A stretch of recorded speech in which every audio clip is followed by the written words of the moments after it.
Welcome to the Farming Without the Bank podcast, the show with a no BS approach to money, hosted by a farm strategy expert and authorized IBC practitioner. Join us as we get real and expose the flaws of traditional financial institutions in order to help farmers take control of their finances, create peace of mind, grow their wealth, and leave a legacy. Now, here's your host, Mary Jo Ehrman.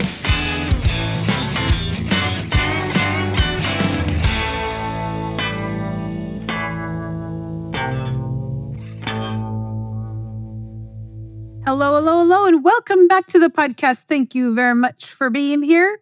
All right, today I'm going to test you a little bit on your belief system. I met with an existing client and I learned something. And I always learn something from my clients. I'm not super impressed with myself and being like, oh, look, I know everything. That's not what I meant by that. Okay. But it has made me think, and I love it. I love it because on the business side of stuff, so many of us, and you guys hear me talk about this all the time, so many of us are not treating our farm like a business. We are not looking at it from a business standpoint. We are not going to business coaching. We are not looking at people outside of the farming arena and saying, hey, can I run my farm like they run other businesses? We don't often do that. And it's actually very rare that I ever come across somebody that does that. But I do have a client that thinks like that. And that is how he has been running his operation. Now, we'll just call him John. All right. That's not his name, but I can't use his name because it's very unique. When he listens to this, he's going to know who he is. So I just met with him this week, and it's really like I've just been rolling this around in my brain because he is 49 years old. When his dad was 55, he turned the operation over to him. Okay. Number one, the generation before was already thinking outside the box, was already treating the operation like a farm. This particular client makes a large net income. And I've talked about him in the past. When people say, oh, you can't make any money, blah, blah, blah, that is such BS, you guys. You can make money farming. You have to know what you're doing and you have to do it correctly, but you can make money farming and ranching. So the farm was turned over to him when he was 55. He's got several children. He is looking at doing the same thing. He's 49. I don't know exactly when he plans to turn the farm over, but he's already got that processing in his brain. Now, this is what has got me thinking and why we're having this conversation today is because he took two of his children on a trip across the country where the boys were able to ride some trail across the country. I think it was the Appalachian Trail. I got to look. I didn't look prior because you guys know I don't plan. Why would I plan? Anyway, they drove 5,000 miles on dirt bikes. Dad followed along and supported them, and they had a great time seeing the country. It is an education tool for Dad, right? There were ranches along the way. There were farms along the way. They got to see from the West Coast to the East Coast, they got to see the country, mountains, hills, desert, like everything. What an amazing experience. But I said, how long have you been gone? Because this client met me in North Dakota. And I am thinking, that's crazy. Like you live in the South. And he said, oh, we left a month ago. And I said, how can you be gone for a month? Like who's running your stuff? And he said, my farm managers. He said, if I can't be gone, this is what he said. Note, if I can't be gone for a month, I'm doing something wrong. And I thought, oh my. And he continued and said, in fact, I think if I can't be gone for a year, I'm doing something wrong. I should have everything in place and all the people in place for my operation to be running itself and for me to be gone. He has farm managers. He is not some astronomically massive size farmer. He does not have 15, 20,000 acres. Okay. He has a couple of farms, but it's not like he's massive. So don't go thinking, oh God, he's got some huge operation and he's in the Midwest. No, he's not. He's in the South and it's not massive, but he operates it correctly as a business. And I was like, immediately when he said that, I'm like, well, clearly I'm not doing anything right. I can't even take a day off because if I'm gone, who's recording this podcast? If I'm gone, who's meeting with my clients, right? No, I absolutely love to do that. But it is also nice to be able to take some time off. And I try not to ever take time off because I'm backed up 3 months and I hate you guys having to wait to talk to me. And so I'm like, gosh, I need to look at what I'm doing, right? Because what happens, this guy could end up in the hospital and guess what? Everything just keeps going because he's got all the people in place. The communication is there. The business is there. He sat with me for 2 hours and didn't look at his phone once because he didn't need to. I have clients that they try to leave and all hell breaks loose and then they have to go back home because nobody knows how to run anything. Because we probably don't have necessarily all the right people in all the right spots. And the other thing is he pays his people well so that they do stay. And he's not a control freak.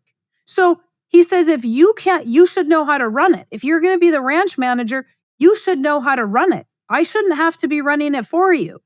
If you're the farm manager, you should know how to run it. But I just loved the thought process and it got me thinking, even with my own business, am I set up to be able to take time off? Not really. I can take time off and my assistants and John and everybody else that's here to run everything do an amazing job. I can take a week off. Everything is absolutely fantastic. But if I took a month off, I don't have the people in place to be able to be meeting with people and I would be booked out a year and it would be a disaster. And I don't know that I could take a month off because I would be bored out of my gore. But I guess it depends what I'm doing. Anywho, think about that. From a farming standpoint, are you guys really looking at, can I take some time off? How do I hand this over? How do I prepare the kids? Because here's the reason I met with him. Because the 2 children that he had with, he said they need to learn about infinite banking. I want you to tell them about this. He brought all of his paperwork from his policy. We talked about what dad's death benefit was going to be. We showed him the cash value. The kids had great questions. They paid attention. We talked about generational wealth and why that matters.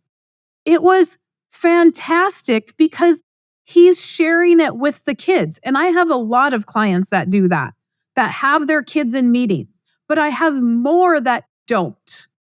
When his dad passed it off to him, he just made it as successful or more successful than dad. I don't know. I didn't talk to dad, right? I don't know what dad did, but he's doing a great job.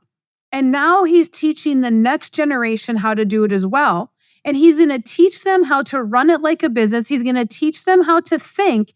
And then he's going to believe that they can do it. Here is the problem with farming and ranching. Here is a problem with business in general, is the one that owns it is a control freak. And you don't believe that your kids know what to do to take over. And if they don't know what to do to take over, what did you not do to teach them? Or what did you allow them to get by with? This is what I'm seeing just in general, is that mom and dad are coddling the next generation and they're saying, well, I really want you to farm. I really want you to take over this business. So I'll push you into something you don't love and you have no passion for it. That was the other thing that this client of mine did. One child wants to really ranch. The other one wants to build homes and build things. And because he likes to build. So he is saying, hey, whatever your interest is, let me help you be successful in that. I'm not going to tell you what to do, but I'm going to take your interest and I'm going to help you develop that. He's not making his kids be something that they're not. How many of you are out there doing that and not saying, oh, but I really want you to farm? Or how many of you are saying, don't farm, even though they want to farm, you're saying, don't farm. What is wrong with you? If they want to farm, why are you not allowing them to come into the farming business and help you figure out how to do that? Instead, we're telling them, don't farm because it's hard. And we're losing farmers every day. And then we complain that we're losing farmers every day. Well, we're losing farmers every day because you're telling them not to farm.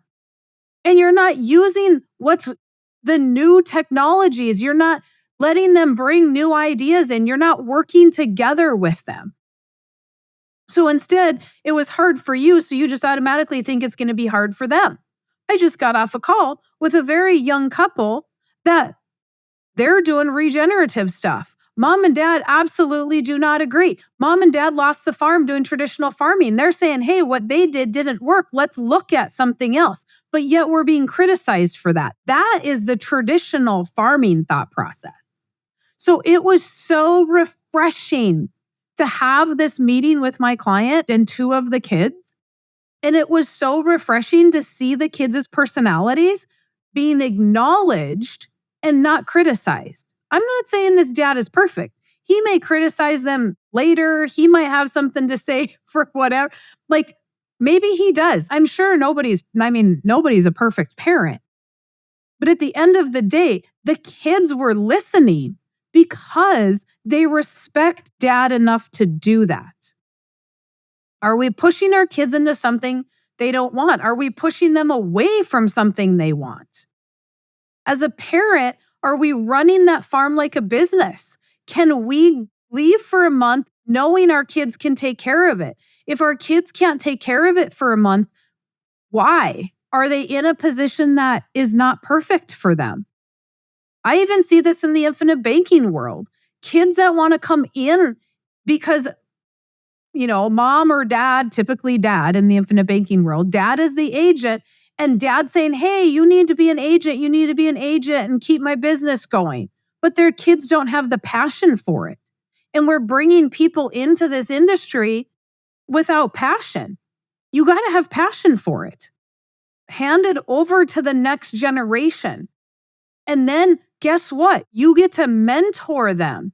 If you're 55, 60, 65 years old and your kids are old enough to take over, why aren't we allowing them to do that? And then we can mentor them from the backside and make sure that they're successful along the way.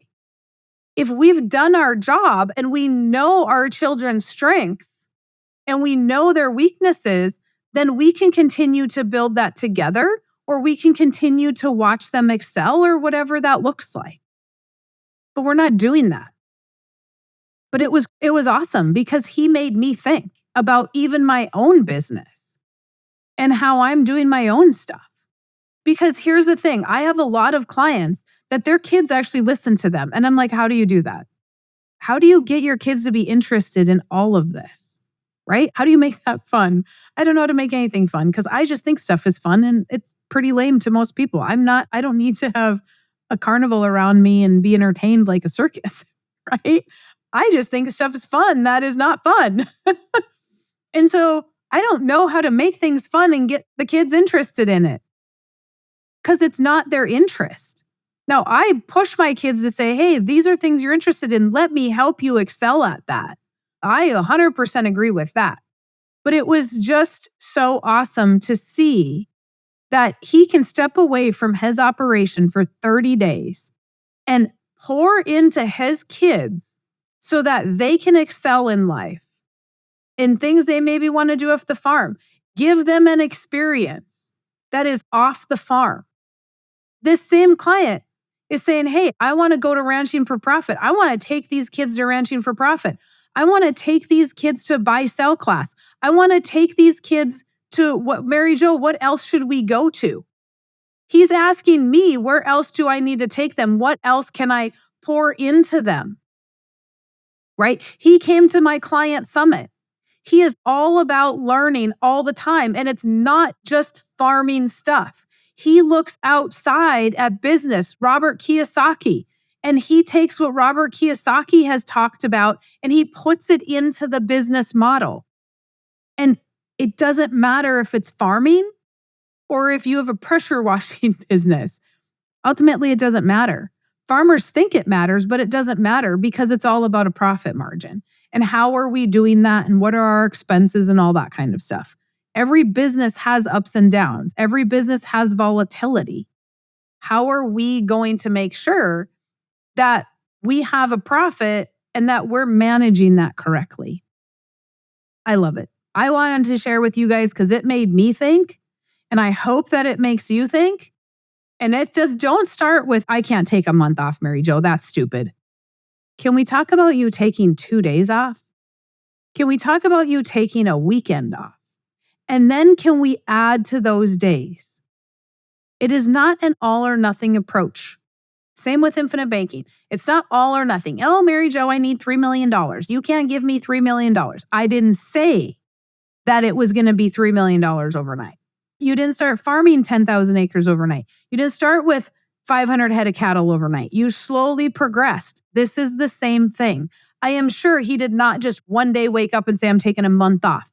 That is a small progression of making sure that the person in charge at home can handle a weekend. They can maybe handle 4 or 5 days. Then they can handle 2 weeks. A month straight, he took off. Think about it. What can we change, me included? What can we change in our business so we can take that time off and know that all is good at home? That's your challenge. This is the challenge. Can we all be like John?